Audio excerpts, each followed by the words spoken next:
Middlesex slipped into deeper relegation trouble following a disastrous second day of their LV County Championship match with Somerset in Taunton, where James Hildreth scored big before the visitors collapsed. Hildreth was on 70 as the second morning began, with Somerset on 266 for 5, Peter Trigo resuming his innings on 26. It had been hard work for the home batsman on day one, but now things appear to be all the more easier as Middlesex watched the opportunity of some much-needed bowling bonus points slip from their grasp. They had 14 overs in the morning to grab another wicket for another point, but didn't even come close to one. After 110 overs, Somerset had reached a score of 320 for 5, with Hildreth on to 88 and Trigo securing his 50 of 89 balls, courtesy of 3 fours and a single Tim Murtagh over. Trigo's boundary count was now up to 8 overall. This was not going to plan as far as Middlesex were concerned. They were now 13 points ahead of Lancashire near the foot of the First Division table, and the two have to play each other in Manchester next week. This partnership, now well into 3 figures, showed no signs of ending either. After being dropped on 97, Hildreth looked skywards when he finally got to his 100, his first of a somewhat frustrating campaign for the talented batsman. He'd used up 253 balls so far and hit 12 fours, not the kind of innings normally associated with the 30-year-old, who should be at the peak of his powers now. The partnership moved past 150 and Somerset were now building a big total to put their opponents under yet more pressure. It's been a long time since Middlesex tasted success in this format, and they were already being completely batted out of this contest by these two. Trigo was livid with himself when he pulled a David Malan half-tracker straight to Owen Morgan, ending his innings on 91 and his stand with Hildreth on 170.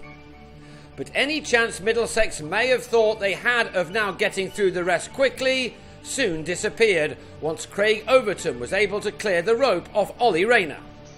We were by now early into the afternoon session and Somerset were batting on and on, Overton riding his luck plenty with a number of edges which brought him boundaries.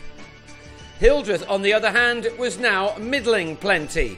Over the years he has made some very large contributions with the bat, and his experience was telling him not to miss out now, having got so far and worked so hard to get there. His efforts were paying dividends by this stage of the day. It took him 75 more deliveries to get from his 100 to his 150. He'd now seen off 328 balls in an innings which was becoming one of epic proportions. His boundary count now up to 18 after spending thus far 108 overs in the middle.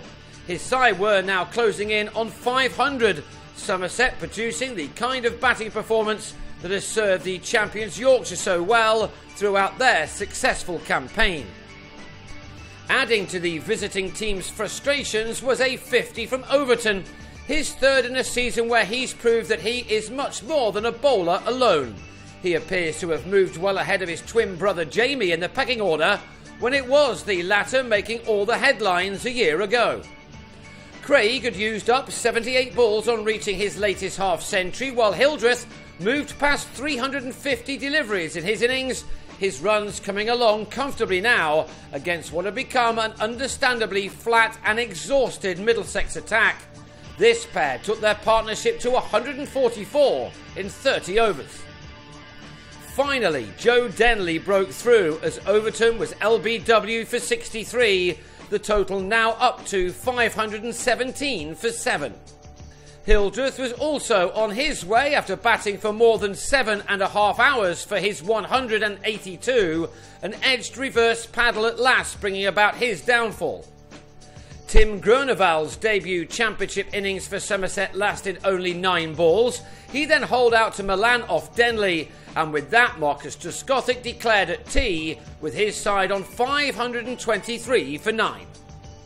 So often, after being out in the field for 5 sessions, 159 overs in this case, batting is not easy and Middlesex was soon in a mess. Chris Rogers was out to Trigo's fourth ball to be quickly followed back to the pavilion by Sam Robson, who nicked off to Alfonso Thomas. It was 11 for 3 in the fourth over after Trigo trapped Milan in front for 1. The same score made by Denley, who edged Thomas behind to leave the visitors with a mountain to climb with no crampons on 11 for 4. Middlesex now had to dig deep, with a lot now on the shoulders of Morgan, who had to stop a pumped-up Somerset attack. The home side's batsmen had done their job, and now the bowlers were taking full advantage. It was 56 for 5 when Neil Dexter, having got to 14, edged a cut off Jack Leach behind. And 56 for 6 3 balls later as John Simpson inexplicably swept the spinner straight to Overton at deep backward square before he'd scored.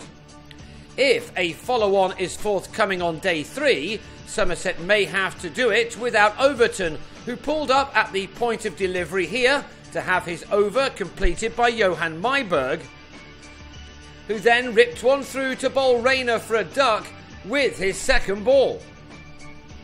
Only 3 runs came off the remaining 7 overs, but Middlesex, a side which must be lacking in confidence right now, have it all to do to save this match from here. They will go again on the third morning on 64 for 7, Morgan still there on 36, and that leaves them a massive 459 runs behind and facing a possible horrible defeat, one that will give Lancashire plenty of hope of staying up at Middlesex's expense.